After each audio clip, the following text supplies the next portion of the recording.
Hello everyone and welcome back to Kentucky Garden Gal. I am Nancy coming to you from South Central Kentucky, which is a Zone 7, and in this video we are going to take a garden tour, but I wanted to start the video with showing you what I just picked up at my local grocery store. They have Mandan Villas. There are red, there are pink, there are hibiscus, 4 hibiscus there, and 2 ferns, Kimberly ferns. And I had been looking at these ever since they came in. I kind of wanted some hibiscus to go by the pool where that's finished, and now we're ready to start planting around it. But just have been so busy. We were at the farm, come back, you're catching up on mowing and weeding and all that good stuff. So today when I went and they were $5 a piece, I was like, well, this seems to be the perfect time to buy these. So when I was picking mine out, I had several people that were coming by and asking, if they can be saved. And yes, this does look a little bad right here, but really, overall, the plants are fairly healthy. And if you consider the heat that we had last week in Kentucky, the heat index most days was over 100.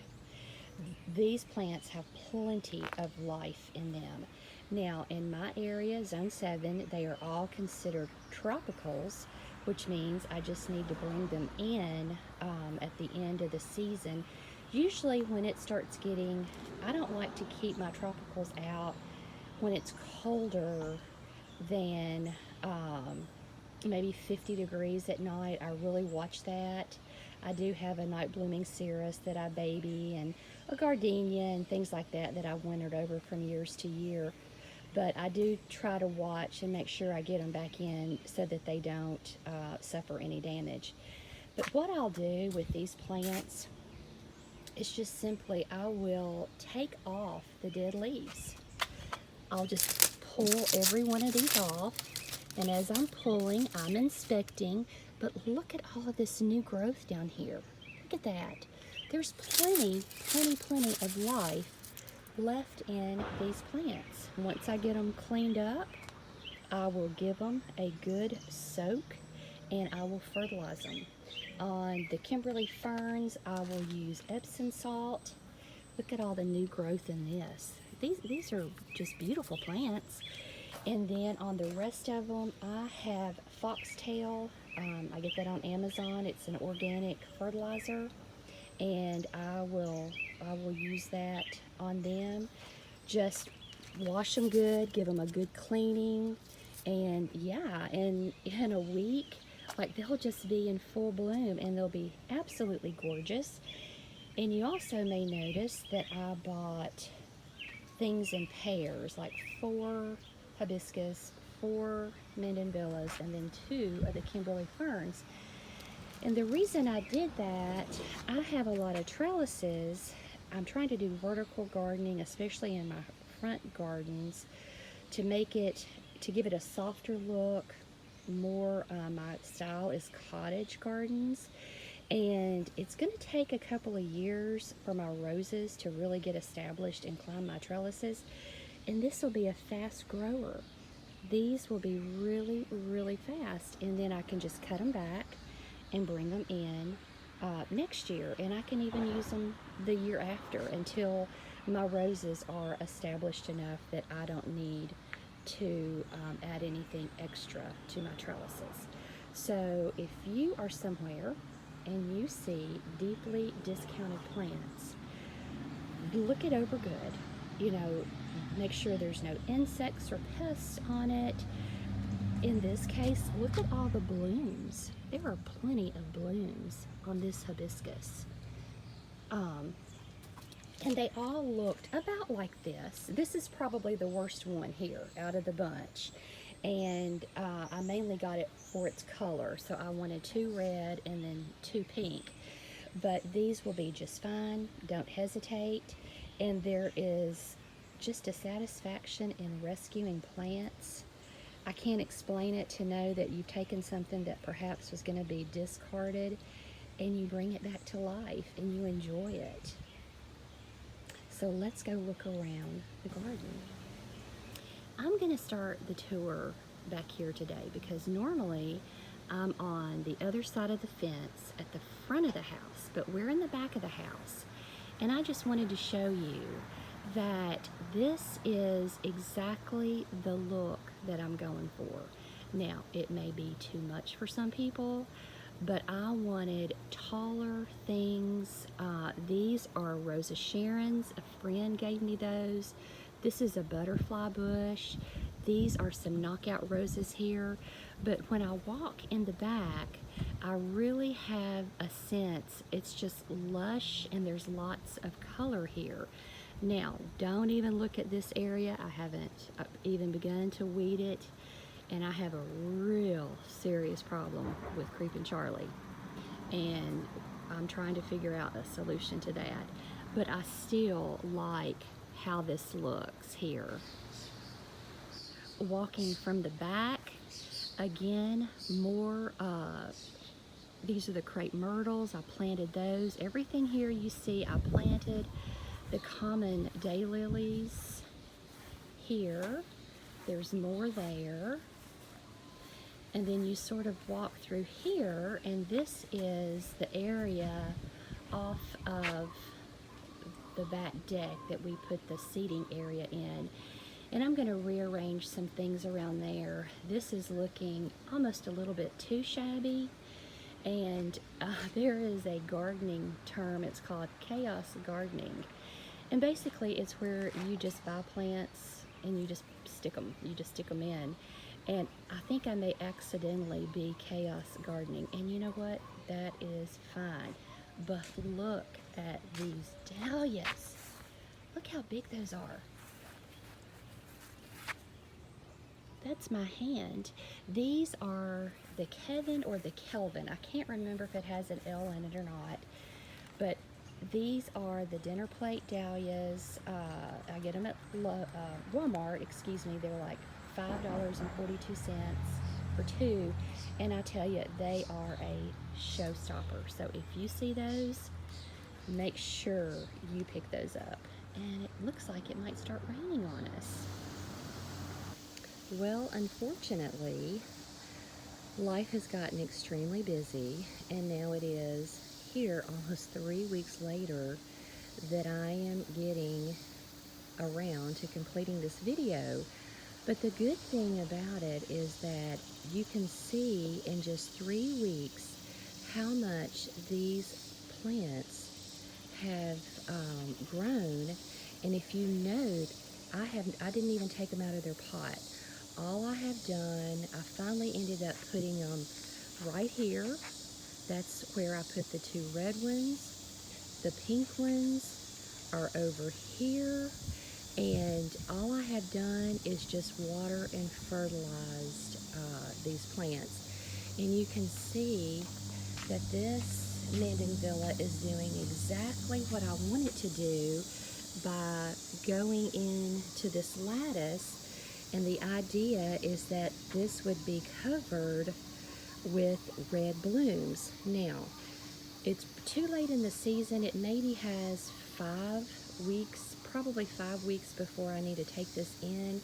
But we'll just see how much it grows, and then I'll have it for next year.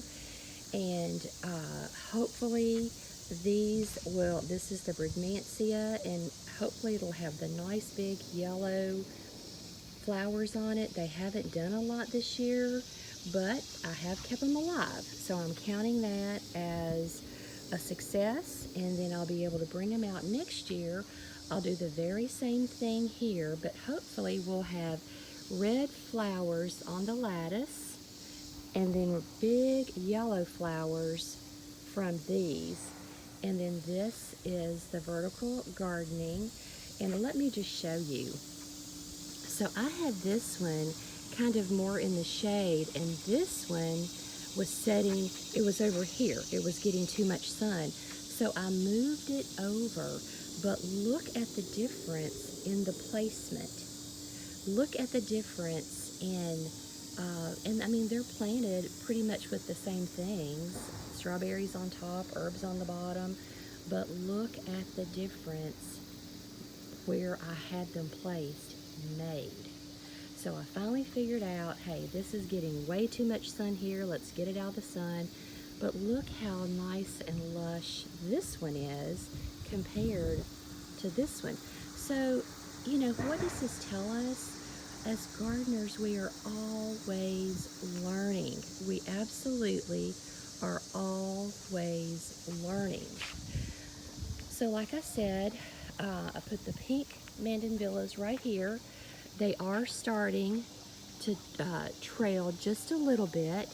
There is some pretty pink roses in there. So I wouldn't mind just having this all mixed together coming over this vertical trellis. Let's go around and look at the other plants. Isn't that interesting? Look how that's growing. That is so pretty, how that's growing on this log. This was a cherry tree that we cut down, and the stump was too, or this part was too big, and we didn't get it moved, but look how interesting that is. That is actually kind of pretty. So over here, going up this entrance is where we put the Kimberly ferns. And look, I mean, these are so low maintenance. These are just simply so low maintenance.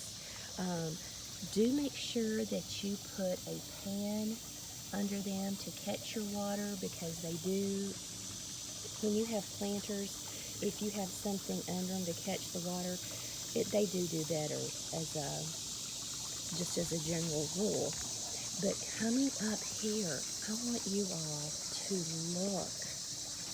look at these hibiscus. Now the flowers only last a day, but look at the absolute beautiful color of the hibiscus. And I put two coming in this way, and then the other two are over here.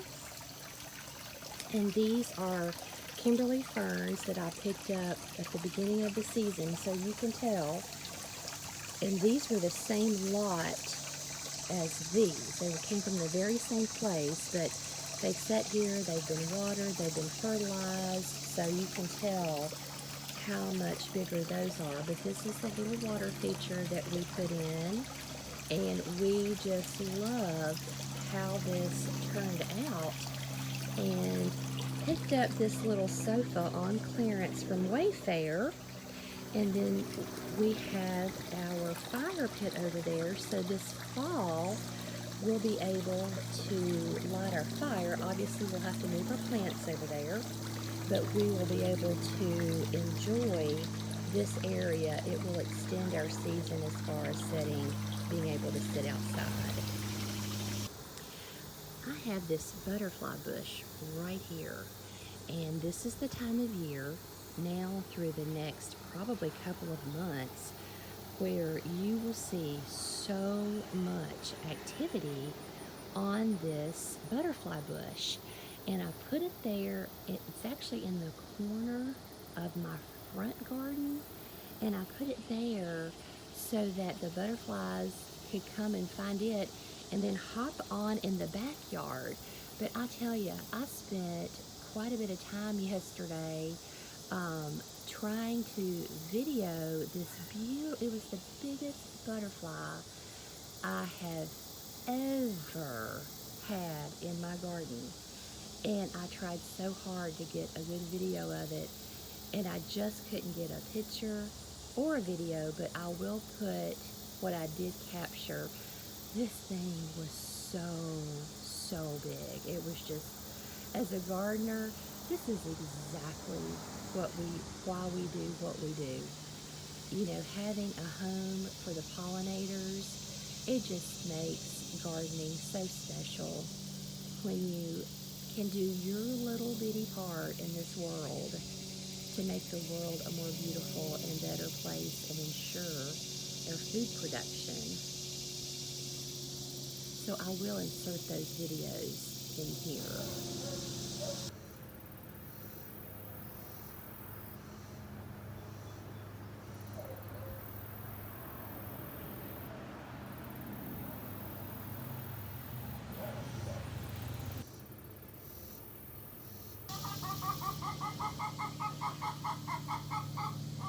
Can you hear the chickens? They are so happy. So the last thing that I want to share with you is the great 2025 potato harvest. This was the first time that I grew potatoes, and I'm telling you, it will not be the last. It was way easier than I thought, and I gave my daughter probably, about a third of the bigger potatoes, but I have this left for us to eat on. But I am so proud of myself, and it just shows that anybody can grow anything. I grew these in this container here, which is cut in half, but I grew them right there. So now that I've got it cleaned out, I'm going to put something else in there, maybe some zinnia seeds or something like that. Oh, and I have to show you, look at the cosmos. Are they not gorgeous? The cosmos, look, the bees just love them. Look at that. But oh goodness, I just love these. The black-eyed Susans, that's a great, great pollinator. Look at the bees on those. But it's just such a fun time to be in your garden when you have all of these visitors.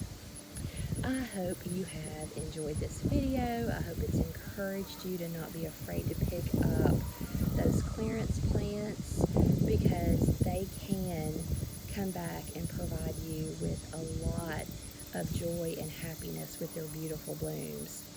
Hope you've enjoyed this video, and I will see you in the very next one.